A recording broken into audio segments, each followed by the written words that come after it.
Semangat pagi. Jumpa kembali dengan saya Victor Lulu dalam momen belajar bersama dengan materi teka-teki gajah, tikus, kerbau.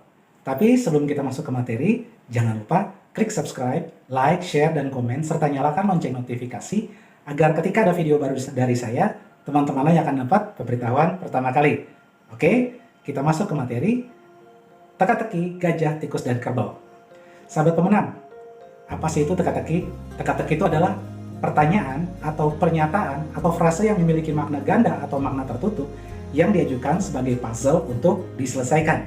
Nah, model teka-teki itu macam-macam. Ada yang jenaka, ada yang rumit, ada yang biasa-biasa saja, ada yang kekanak-kanakan, ada yang metaforik, ada yang membutuhkan kecerdikan, dan ada yang membutuhkan yang namanya cara berpikir yang hati-hati. Ada yang bercampur aduk dengan semuanya. Ada 4 pertanyaan dari sebuah teka-teki dari seorang anak kecil yang sering mengecoh kita ketika dia bertanya pada kita. Kamu yang di rumah ikut jawab cepat ya, jangan pause video ini. Dan jawab cepat saja. Oke, kita mulai. A mewakili anak kecil, O mewakili orang dewasa. Kondisi 1. Om, jawab teka-teki pertama aku ya. Oke boleh, tapi jangan yang susah-susah. Nah, si anak kecil pun tertawa dan akhirnya tersenyum lalu dia bilang begini.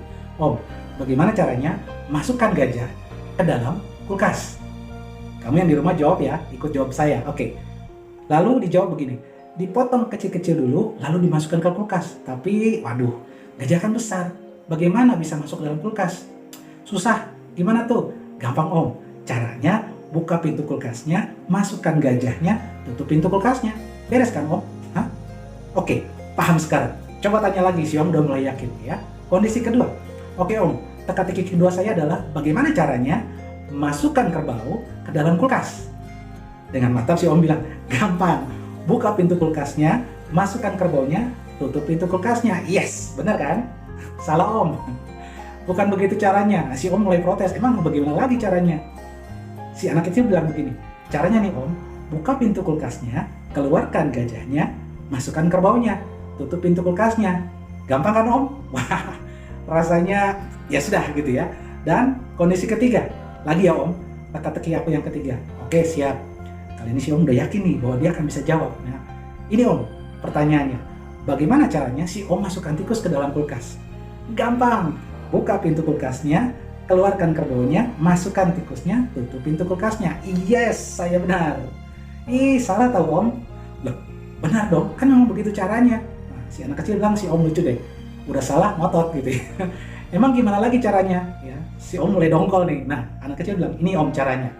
Buka pintu kulkasnya, masukkan tikusnya, sempilkan saja, tikus kan kecil. Lalu tutup pintu kulkasnya, dan selesai. Si om makin geram gitu ya, karena sudah 3 pertanyaan dan dia tidak bisa menjawab teka-teki tersebut ya. Nah, ini masuk kondisi keempat. Anak itu bilang gini, lagi ya om, ini yang terakhir. Oke siap, pasti bisa jawab nih. Oke, ini om, kerbau lawan gajah lomba lari. Kira-kira siapa yang menang om? Kecil, semua orang juga tahu yang menang pasti kerbau. Yes, gitu ya. Si om ini rasanya benar, terus dia mulai nari-nari gitu. Anak kecil ini bilang lagi, masih salah om. Lah, bagaimana salah? Bener dong. Gitu ya, sambil senyum-senyum. Melihat si om, anak itu bilang begini, gajah pasti menang atau om? Lupa ya, kerbau kan masih di dalam kulkas dengan tikus. Masa si om gak ingat? Lalu apa yang terjadi, si om pergi ya. Sambil gigit gayung dia pergi.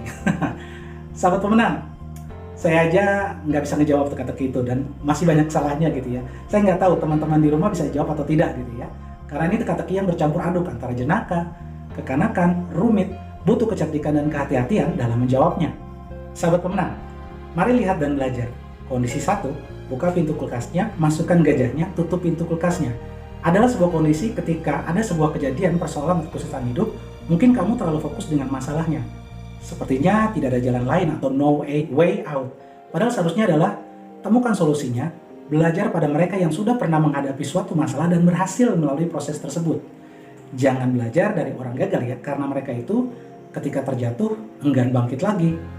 Jangan ikut yang itu ya. Kondisi kedua, buka pintu kulkasnya, keluarkan gajahnya, masukkan kerbaunya, tutup pintu kulkasnya. Adalah kondisi ketika ada masalah, kamu tidak siap karena tetap berkutat dengan masalah di awal tadi. Padahal seharusnya kerjakan solusi dan ulangi. Dengan cara itu, kamu akan menguasai sebuah kondisi, situasi, atau persoalan.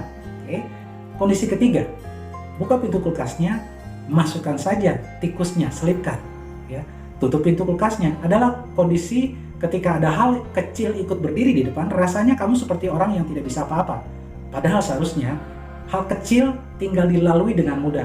Tapi kamu membebankan pikiran kamu dengan teori-teori yang justru menyulitkan dirimu sendiri. Bukannya berkembang, malah menjerumuskan diri pada kesulitan yang lain. Kondisi keempat, gajah menang lomba lari. Lupa ya, kerbau kan masih di dalam kulkas dengan tikus. Nah, ini adalah kondisi yang seringkali ketika kamu sudah terbebas dari berbagai hal atau masalah, kamu sendiri yang masih memenjarakan pikiranmu dan berkutat dengan ketidakpastian. Padahal jalan keluar sudah ada di depan, tinggal ambil langkah. Sahabat pemenang, Sang Halik selalu izinkan setiap masalah hadir di kehidupan agar kita terproses, terbentuk, dan selalu tampil sebagai pemenang. Efeknya kita jadi bisa serta bijak menyikapi kehidupan dan keadaan. Mau jadi pemenang atau pecundang, pilihan ada di tangan kita. Dan baiklah, kita tidak terlalu cepat mengkategorikan sesuatu hal ke dalam baik atau buruk.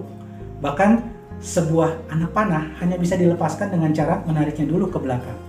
Jadi, ketika hidup menarikmu mundur ke belakang dengan kesulitan, pukulan, hantaman sampai batas terlemah di mana kamu merasa tidak memiliki apa-apa lagi, itu berarti kamu sedang dipersiapkan untuk sesuatu yang luar biasa dahsyat di depan sana oleh Tuhan.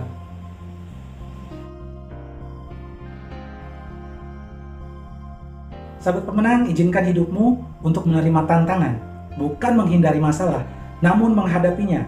Tujuannya agar kamu terbentuk, terpoles, menjadi orang luar biasa yang selalu menemukan jalan keluar di setiap situasi atau kondisi. Akhirnya, kamu menjadi arif menjalani hidup. So, fokus pada tujuan akhirmu. Meluncurlah deras untuk masa depanmu yang lebih baik. Be productive. Saya Victor Lulu. Sampai jumpa di video berikutnya. Karena semangat pagi selalu luar biasa.